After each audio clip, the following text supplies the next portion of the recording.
मेरे साथ अभिनंदन सीकरी साहब हैं। अभिनंदन सीकरी जी न्यूज़ लॉन्ड्री को में मतलब ने एक बड़ी तरह से एक एक खोजी पत्रकारिता ही नहीं, ऐसी पत्रकारिता जिसके ऊपर लोगों का विश्वास है और हरदम जो भी सरकार रही है, इर्रिस्पेक्टिव आज की सरकार या पुरानी सरकार, उससे प्रश्न पूछना, उससे कठिन प्रश्न पूछना और उसके उसके जवाब में सरकार का जो आजकल जिस तरह का प्रसाद मिलता है, कभी कोई इंक्वायरी कर देना या कभी आपको कुछ एफआईआर कर देना, उसको झेलते आ रहे हैं। अभिनंदन जी का मैं एक पक्ष और बता दूँ, एक एक संस्था हम लोगों की है डिजिपब व्हिच इज़ द लार्जेस्ट जो सोशल मीडिया पे हम लोग हैं, उनकी संस्था है। उसको भी ये ड्राइव करते हैं और सोशल मीडिया के जो बहुत से लोग ऐसे हैं, जिसको डायरेक्टली इनडायरेक्टली ये कहीं न कहीं उसको पुश करते रहते हैं, उनको हिम्मत देते रहते हैं और उनको जो at times you just need आपको एक एक कंधा चाहिए होता है कि भाई इसको क्या करें? तो ही लेंड्स हिज शोल्डर आउट, तो उसको कहते हैं अपना कंधा भी दे देते हैं उस काम के लिए। अभिनंदन जी, मैं स्टार्ट आपसे इसलिए कर रहा हूँ क्योंकि मेरे साथ यहाँ जो मैं उसी तरह का मिक्स किया हूँ, अभी डॉक्टर आनंद कुमार आएँगे जो पदयात्रा करके हैं, शकील अहमद साहब हैं जो पदयात्री भी थे और एक सोशल मीडिया अकाउंट भी चलाते हैं, जिगर दोषी साहब हमारे साथ गुजरात से हैं। अ, अभिनंदन, जो पहली चीज़ मैं आपसे ये पूछ रहा हूँ कि अभी गार्डियन का एक बड़ा आज वो खुलासा हुआ है और उसमें उन्होंने बताया है कि किस तरह से फेक और किस तरह से पैसा देके इलेक्शंस को वो किया जाता है। हम और आप जो सोशल मीडिया कर रहे हैं वो हम लोग कोई इलेक्शन को ध्यान में रख के नहीं कर रहे हैं, हम लोग सरकार से प्रश्न पूछ रहे हैं। अ, हम लोग सोशल मीडिया पर से और डेमोक्रेसी के लिए क्या हम इफेक्टिव कारगर हैं? लोगों की बात आम जन तक हम पहुँचा पा रहे हैं? सरकार की जो से हम क्वेश्चन कर पा रहे हैं? How effective we are? Abhinandan ji. अब आनंद जी, ये एक्चुअली 2 लेवल्स पर हमारी इफेक्टिवनेस मेजर की जा सकती है।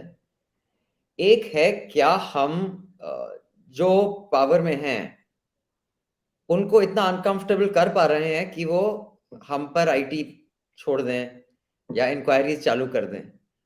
तो कुछ तो डिस्कम्फर्ट है, नहीं तो क्यों 8 अफसर जिनकी 2 दिन का वर्थ काफी होता है, मतलब पूरा दिन यहाँ आके बैठे, रात तक बेचारे 12 साढ़े 12, अगर मैं बैठा हूँ वो भी तो बैठा है ना।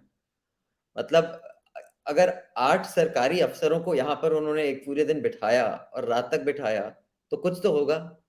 लेकिन जिस स्केल और लेवल पर आप टेक्नोलॉजी को यूज कर मिस इन्फॉर्मेशन या प्रोपेगेंडा फैला सकते हैं, उसमें हम अभी बहुत पीछे हैं क्योंकि हमारे पास वो रिसोर्सेज नहीं। आप यही देख लीजिए, आई थिंक कल आए थे फिगर्स, भाजपा को कुछ 4,500 करोड़ डोनेशन मिले हैं, कांग्रेस को कुछ 2,000 करोड़।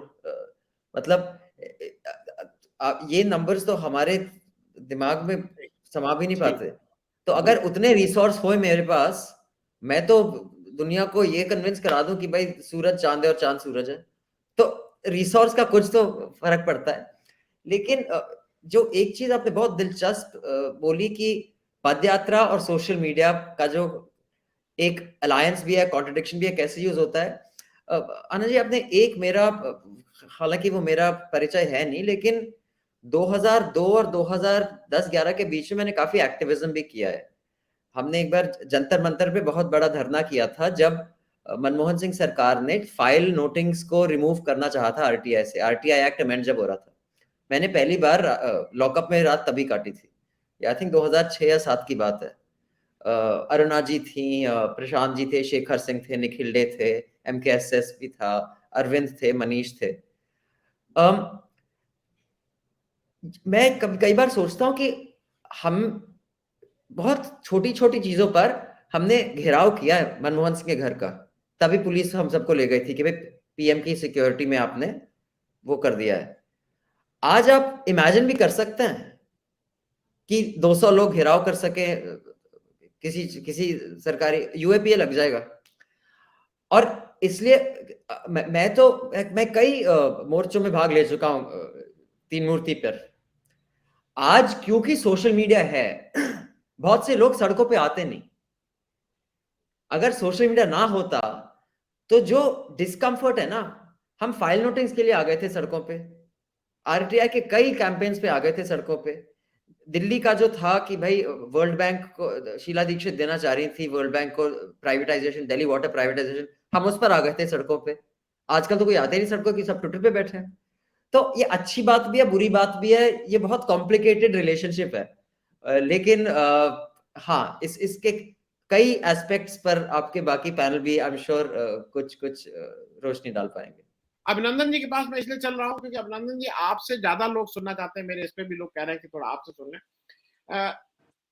जो पहली चीज हम ये अभिनंदन जी, हम और आप ये क्यों करते हैं? बहुत से लोग ये पूछते हैं मुझसे आके, और जो मेरे मेरे जो वो दोस्त जिनको जो बिजनेस करते हैं, वो हरदम आके पूछते हैं कि इसमें वेयर इज द माल, कहाँ है, वेयर इज द मनी। और आपका भी ट्रोलिंग आप देखते होंगे, लोगों को लगता है लाखों करोड़ों रुपया यहाँ आ रहा है। Why? Let us also understand why we do it. पहला प्रश्न ये, फिर मैं एक और प्रश्न करूं। पहले ये बताइए why we do it, ये क्यों करते हैं? जी, मैं जानता हूँ कि मैं एक्चुअली हाल ही में कॉन्फ्रेंस में था और वो मीडिया क्राइसिस पर थोड़ी डिस्कशन हो रही थी। तो एक व्यक्ति थे, वो बड़े चैनल के एग्जीक्यूटिव टाइप, तो उन्होंने बोला था एक्चुअली टैलेंट नहीं आ रहा, पैसे का। तो मैंने कहा सब लोग पैसे के लिए नहीं करते। अगर पैसा का ही होता ना तो जो करोड़ों कमा रहे हैं ऊपर, वो भी ये करना छोड़ देते। तो क्या आनंद जी, एक महान व्यक्ति ने कहा था कि देखिए मैं अभी 50 साल का हो जाऊंगा अगले साल, मेरी शादी नहीं है, मेरे बच्चे नहीं है, हम तो फकीर आदमी है जी, अपना थैला लेकर निकल लेंगे।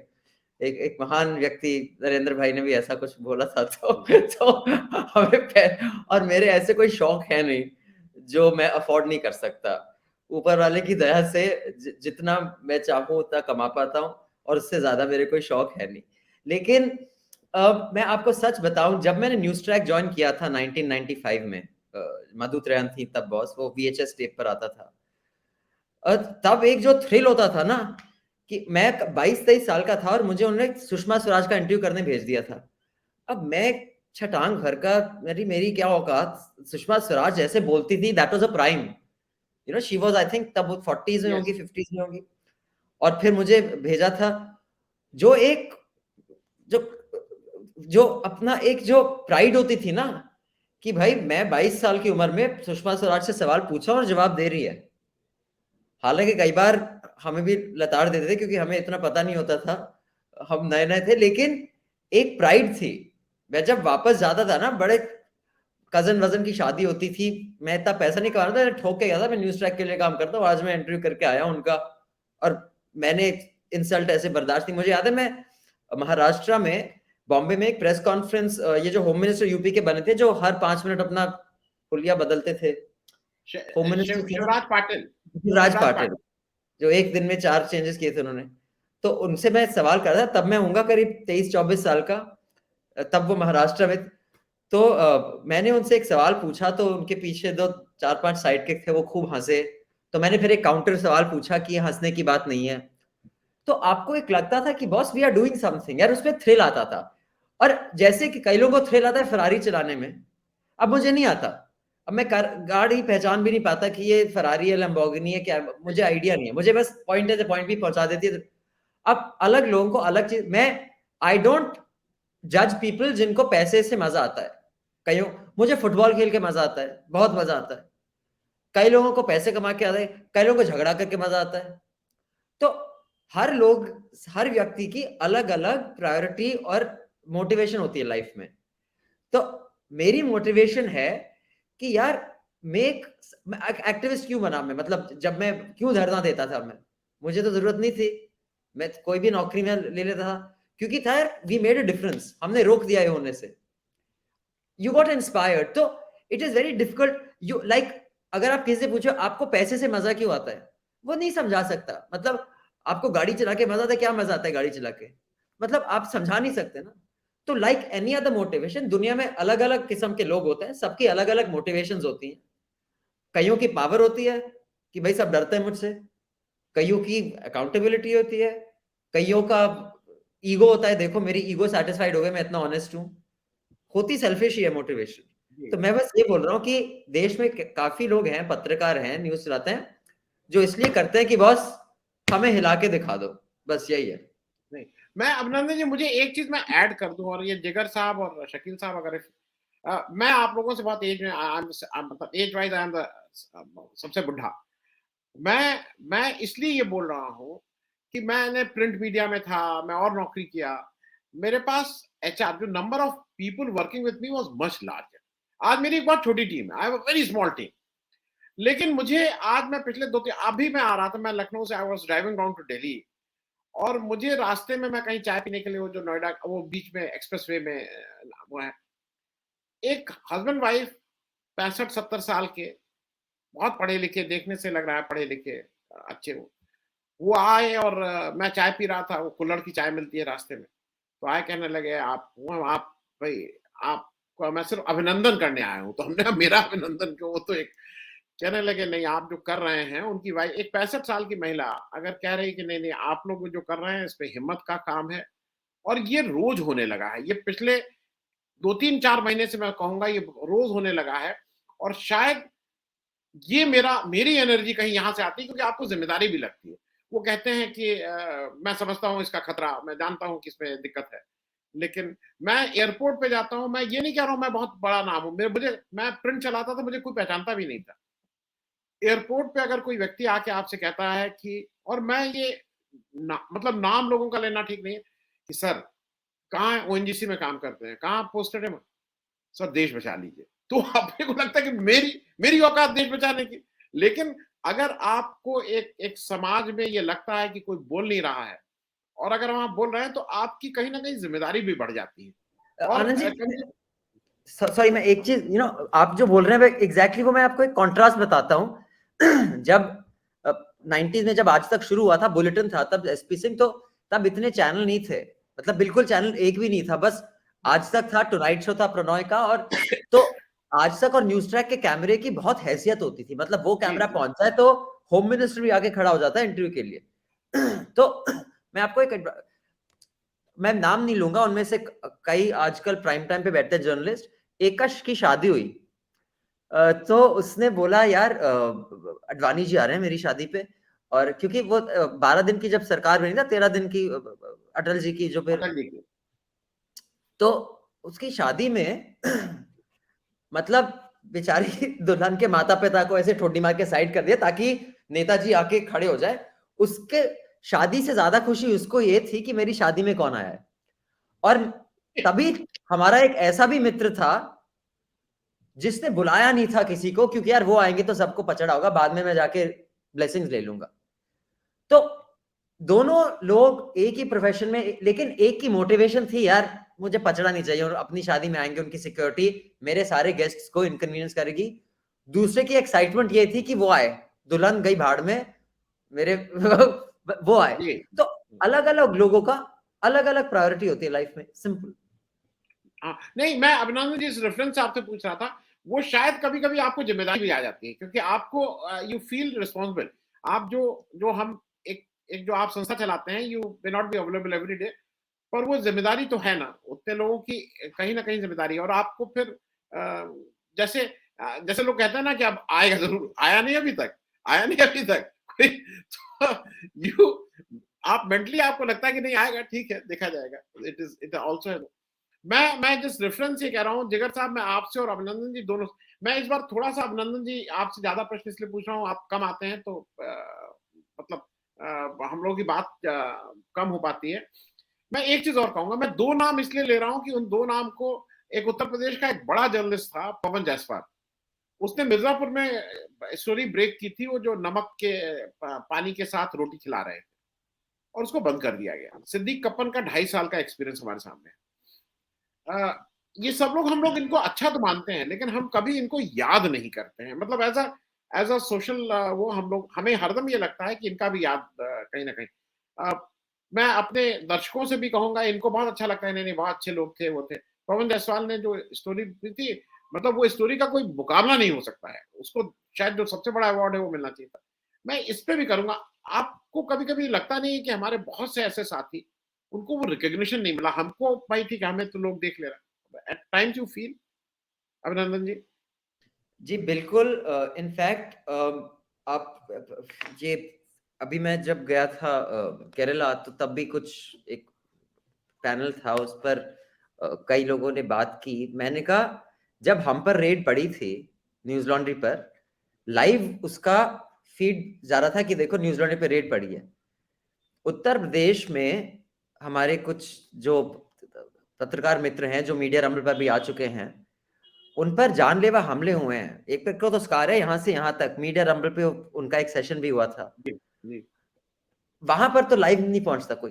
तो रिलेटिवली स्पीकिंग हम में दिल्ली में रह के रिलेटिवली ज्यादा सेफ हैं, क्योंकि एक्चुअली मुझे सवाल पूछा गया कि आपको सोशल मीडिया पे इतना धमकियां मिलती हैं, मतलब इंस्टीट्यूशनल नहीं, आईटी वाले तो है ही, लेकिन आपको कभी डर नहीं लगता कि आप सिक्योरिटी? मैंने कहा नहीं, दिल्ली में मैं 1992 से दिल्ली यूनिवर्सिटी का लौंडा हूं मैं, हमें कभी डर, और वो इसलिए भी क्योंकि दिल्ली है, कुछ हुआ तो 10 मिनट के अंदर वो न्यूज ब्रेकिंग होगी।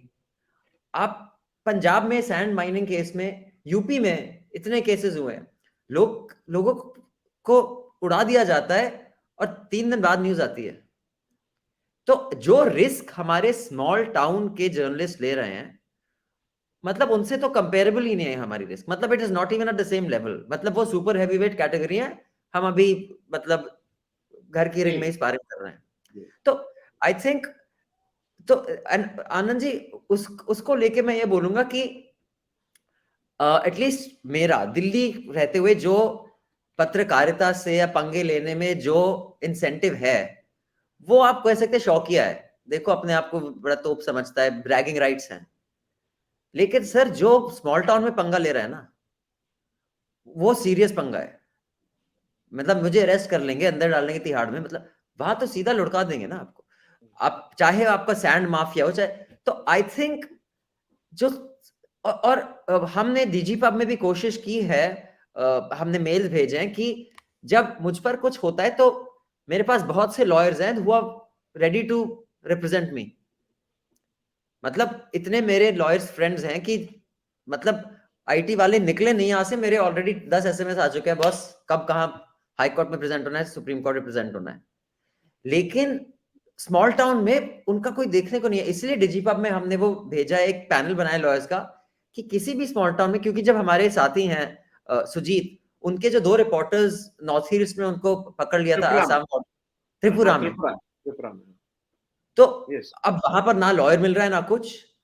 तो ऐसा एक्चुअली डिजीपब का प्रायोरिटी होना चाहिए, और हम कोशिश करेंगे कि जो स्मॉल टाउन जर्नलिस्ट हैं उनको जो रिसोर्सेज चाहिए वो हम मुहैया कराएं, क्योंकि दिल्ली वालों को वैसे ही अनडिजर्वेडली अटेंशन ज्यादा मिलती है और रिसोर्सेज भी ज्यादा मिलते हैं, जी और रिस्क हमारी कम है स्मॉल टाउन जर्नलिस्ट से, बहुत कम है।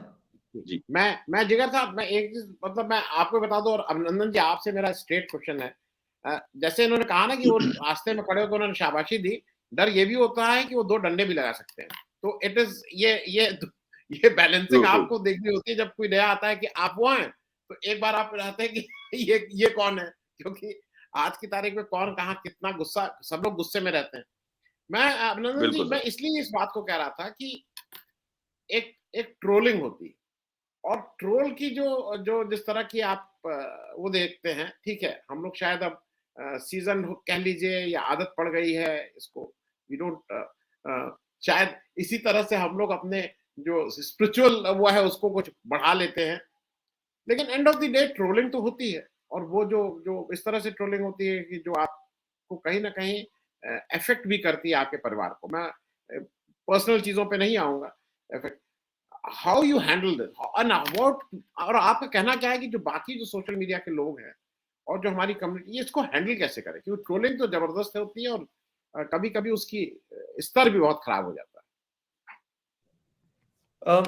आनंद जी, ये बहुत एक पर्सनल टेक है, क्योंकि आजकल लोगों के stress level, mental health condition क्या है, मुझे कई बार मेरे कुछ मित्रों ने, वेल विशर्स ने टेक ऑफ किया है कि आप अपने मापदंड पर सबको जज कर लेते हैं, तो वो गलत है।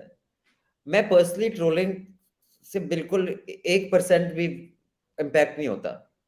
इनफैक्ट मैंने एक डिस्कशन में कई साल पहले, जब ट्विटर नया ही था, एक मैं पैनल डिस्कशन देख रहा था, उसमें हरसिमरत बादल थी, तब वो मंत्री थी शायद, जी और शशि थरूर थे और उमर अब्दुल्ला थे, तब आई थिंक वो चीफ मिनिस्टर रहे होंगे, और तीनों मिलके बहुत हाय तौबा करते हैं, हमारी इतनी ट्रोलिंग होती है ट्विटर पे ये वो। और मैं सोच रहा था तुम तीन लोगों में इतनी पावर है, ट्विटर पे दो लोग गाली दे दी आपने, हमारा आधा घंटा दिल्ली में आई थिंक ये ताज होटल या मौर्या में हुआ था इवेंट, मैंने कहा तुम्हारा 40 मिनट तुमने हमारे वेस्ट किए। तीन लोग जिनके पास इतनी पावर है, जिनमें से दो तो अपने माँ बाप की वजह से पावरफुल हैं, जी। आधे घंटे तक रो रहे हो कि हाय हमारी ट्रोलिंग हो गई। तो मैंने कहा यार ये लीडर है तो मुझे नहीं चाहिए लीडर, मतलब it is not worth 5 minutes. लेकिन आनंद जी मैं ये भी देख रहा हूँ कि जो महिलाओं की जो ट्रोलिंग होती है ना, वो जिस स्तर की होती है वो बहुत ही डिस्टर्बिंग हो सकती है।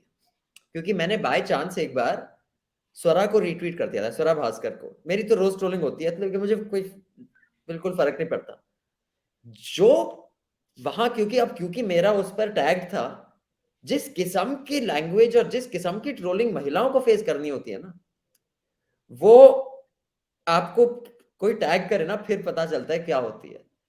तो मैं पर्सनली बोलता हूं कि अगर आप एक प्रिविलेज्ड अपर कास्ट मेल हैं और आपको ट्रोलिंग से बहुत आप झन्ना जाते हैं तो मत झन्नाइए, दुख की बात है, इतना तो मोटा चमड़ी होनी चाहिए।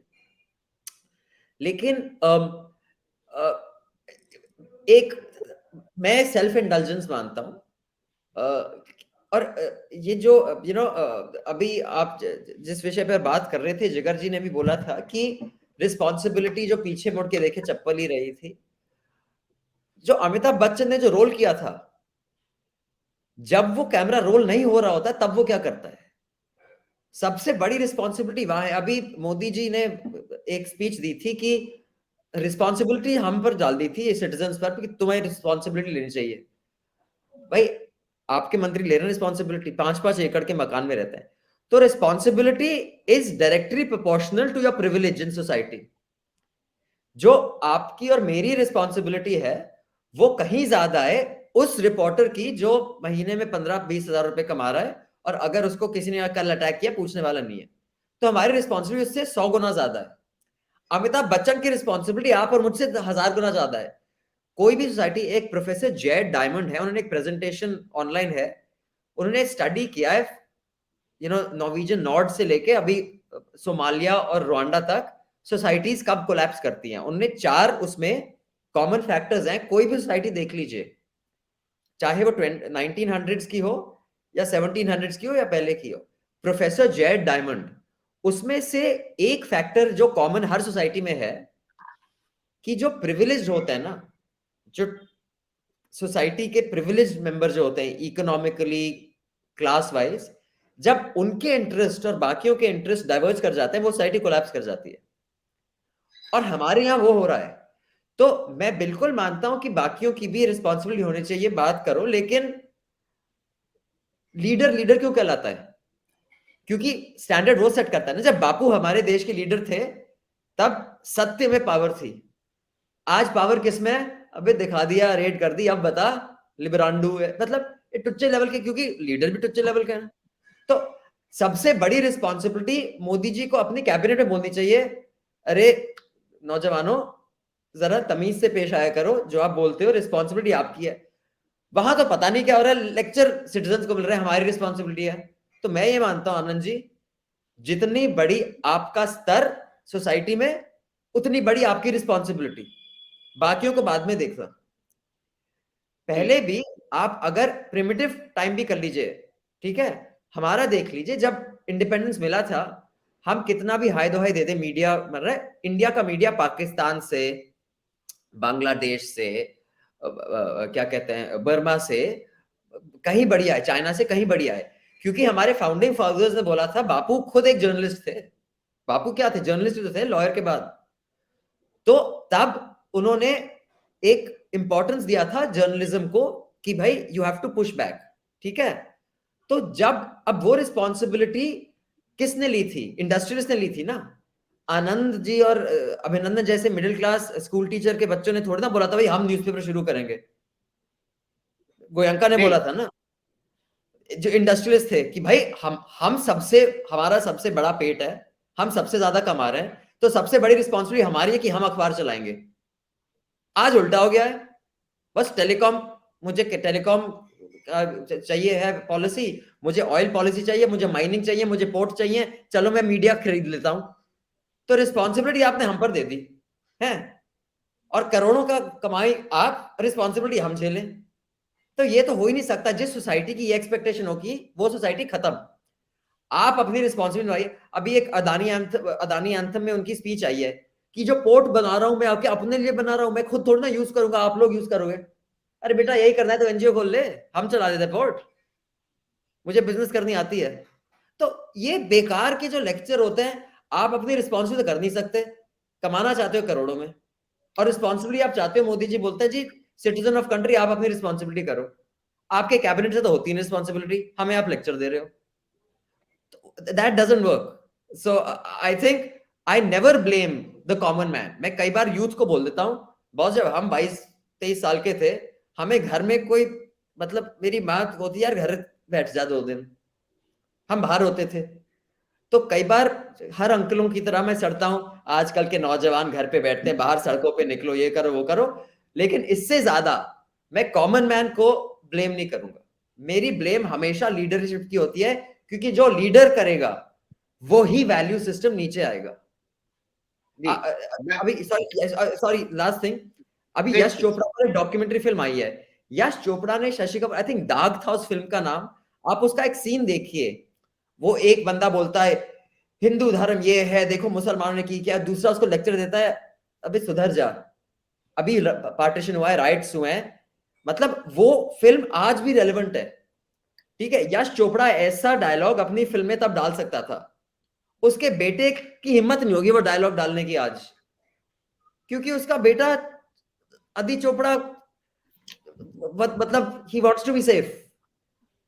आर्टिस्ट ऑल्सो प्लेड सेफ ना। साहिर लुधियानवी की पोएट्री क्या रेवोल्यूशनरी पोएट्री थी। उन्होंने ताजमहल पर जो एक कम्युनिस्ट एंगल दिया था, आजकल ताजमहल को कोई ताजो पता नहीं टेंपल बताते हैं। मतलब तो अगर आपके जब most prominent members of your society, artists, billionaires, industrialists, politicians, अगर उनमें हिम्मत नहीं होगी, कॉमन मैन से हिम्मत की आप अपेक्षा ना करिए। जी, मैं अभिनंदन जी चलने से पहले जो इन्होंने कहा कि कमर्शियल, एक हमारे जयंत अरगरे जी हैं, वो कह रहे हैं कानपुर की घटना की फोटो के कारण कांग्रेस नेता सुप्रिया श्रीनेत का ट्विटर अकाउंट ब्लॉक हो चुका है। अब अगर किसी का ब्लॉक होता है अकाउंट या नहीं होता है, ये सारे कमर्शियल ऑर्गेनाइजेशन है। अभी संजय शर्मा का 4 PM इस समय स्ट्राइक करके उसको बंद किया गया है। मैं ये बात इसलिए कह रहा हूं कि एंड ऑफ द डे ये कमर्शियल ऑर्गेनाइजेशन है और ये प्रभाव में आते हैं। ये इनको जो भी राजनीतिक नेतृत्व है वो इनको प्रभावशाली करता है।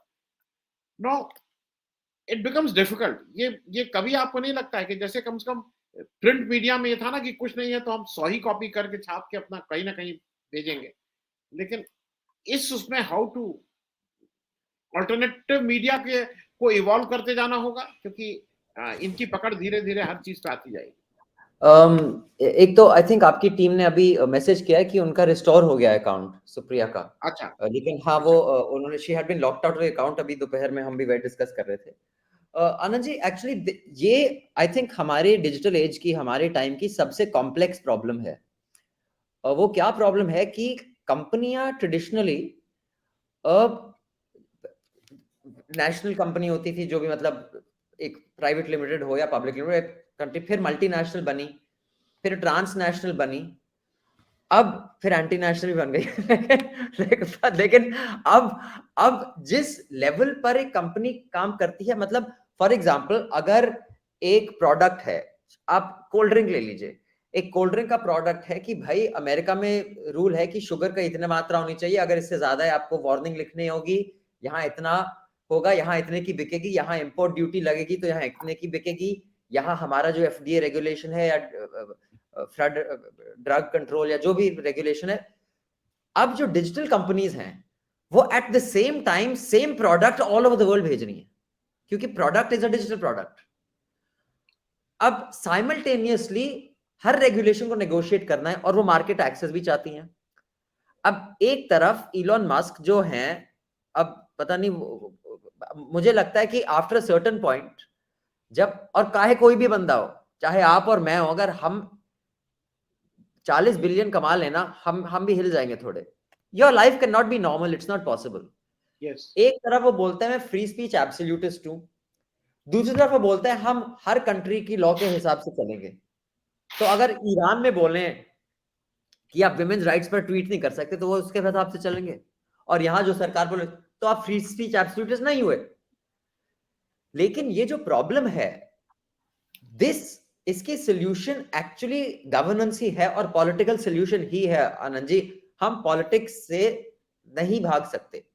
अब आप देखिए, हाल ही में परसों एक बाय पार्टिजन पैनल बना है, हमारी कॉन्स्टिट्यूशन में भी इसके प्रोविजन है। अभी किसको लेके बना है? अमेरिका में पिछले कुछ महीनों में नियर मिसेज हुए हैं, एक ही एयर स्ट्रिप पर 2 एयरक्राफ्ट आ गए, ये वो। तो चाहे वो टेड क्रूज हो, जो रिपब्लिकन का बहुत हार्डकोर हार्ड राइट कैंडिडेट है, चाहे वो एक डेमोक्रेटिक कैंडिडेट हो, वो पैनल, याद है मार्क जकरबर्ग को जो क्वेश्चनिंग की थी बाय पार्टिजन पैनल ने? यस, हमारे यहाँ जी पार्लियामेंट्री कमेटी जो बनी वो मिली नहीं। उन्होंने पूछा क्या, वो तो छोड़ो, कई कई ऐसी हैं उनकी कभी मीटिंग नहीं हुई। इसका एक ही इलाज है, जब आपकी ट्रांसनेशनल कॉर्पोरेशंस हो जाए, जो ट्रांसनेशनल भी हो, एंटी नेशनल भी हो, ये भी हो, वो भी हो, तो बाय पार्टिजन एक पार्लियामेंट्री कमेटी बैठ के फैसला करेगी, बॉस तुमने सुप्रिया का क्यों सस्पेंड किया, उसका क्यों किया। और क्योंकि इंडिविजुअल से बड़ा होती है ऑर्गेनाइजेशन, ऑर्गेनाइजेशन से बड़ी सिर्फ इंस्टीट्यूशन ही होती है। और हमारे यहाँ जो इंस्टीट्यूशंस हैं, कोर्ट्स हैं, पार्लियामेंट है, प्रेस है, हमारे इंस्टीट्यूशंस अभी उस लेवल का स्ट्रेंथ नहीं है जो कई वेस्टर्न डेमोक्रेसी में, क्योंकि उनकी डेमोक्रेसी का हेड स्टार्ट है हमसे, 100 साल का हेड स्टार्ट है, 50 साल का हेड स्टार्ट है, 80 साल का, मतलब 70 साल में जहां तक हम पहुंचे हैं वो बहुत अच्छा है। लेकिन अब जब वर्ल्ड इतना कनेक्टेड है, we have to catch up quicker. आप और मैं ये नहीं बोल सकते हो जी विनीत जैन और क्या कहते हैं उस जैन के बाप ने उनको टाइम्स ऑफ इंडिया छोड़ा, हमें उनकी न्यूज को करेक्ट करने में 100 साल लग जाएंगे। नहीं, we have to fight on the same level, चाहे हमारे रिसोर्सेज उनसे 100th हो। तो इंडिया भी अगर रेलेवेंट रहना चाहता है, तभी आप और मैं रेलेवेंट रह सकते हैं। हम हाय तौबा नहीं कर सकते। मैं अभी कोर्ट केस लग रहा हूँ इंडिया टुडे के खिलाफ, टाइम्स के खिलाफ, क्या कहते हैं इंडियन इनकम टैक्स के खिलाफ। मैं ये नहीं बोल सकता जी मैं तो छोटा हूं, मेरे से मत लड़ो। लड़ो। तो अगर इंडिया विश्वगुरु बनना चाहता है ना, मोदी जी विश्वगुरु विश्वगुरु बोलते थे, हम ये नहीं बोल सकते यार हमें हमें हेड स्टार्ट नहीं मिला। अब उसी लेवल पर बोलो, आपके इंस्टीट्यूशंस उतनी स्ट्रांग हैं, आपको पता भी है इंस्टीट्यूशन क्या होता है।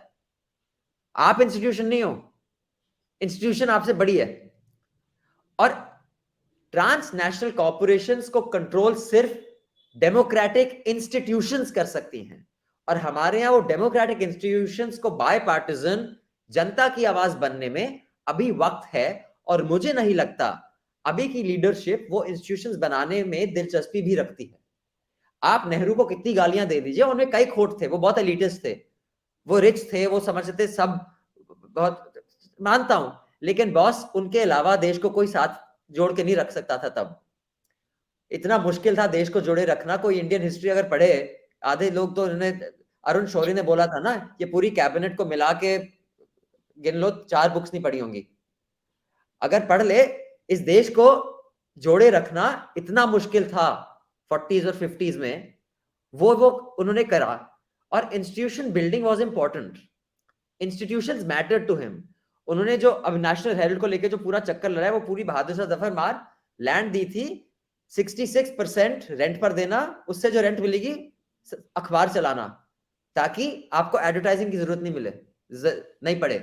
आज देख लो नेशनल हेराल्ड का वो गाली देते रहते हैं, बाकी जिनको मिला था वो प्लॉट, चाहे टाइम्स हो, अब बताओ कौन कौन चला रहा है वहां से अखबार, और किसने रेंट पे दिया है किसको। तो फैक्ट ये है, इंस्टीट्यूशंस बनाना एक विजनरी की खासियत है। और ट्रांसनेशनल कॉर्पोरेशंस का तोड़ डेमोक्रेटिक इंस्टीट्यूशंस है। और कई देश ने वो देख लिया है। और जर्मनी ने गूगल को कैसे कंट्रोल किया हुआ है, अमेरिका ने ट्विटर को कैसे कंट्रोल किया हुआ है, बिना ऑटोक्रेटिक कंट्रोल के। ये कंट्रोल नहीं जाके रेड कर दो, इलॉन मस्क की गाड़ी रोक दो, नहीं, वो नहीं हो सकता। लेकिन कांग्रेशनल हियरिंग्स बैठेंगी, वही एक रास्ता है, और कोई रास्ता नहीं है। आप 10 रेड कर लो, 20 रेड कर लो। चिदम्बरम जी ने सोचा था वो एक कितना टेररिस्ट के खिलाफ लॉ लाएंगे जिससे वो सबको हरास कर सकते हैं, वो लॉ उन्हीं को हरास करने के काम आया। ये लोग समझते हैं कि ये सब करके ये निकल लेंगे, कल कोई और बैठा होगा, ये इन्हीं पर भारी पड़ेगा। इंस्टीट्यूशन बिल्डिंग के अलावा और कोई रास्ता नहीं है ट्रांसनेशनल जी कॉर्पोरेशन मैं कंट्रोल करना।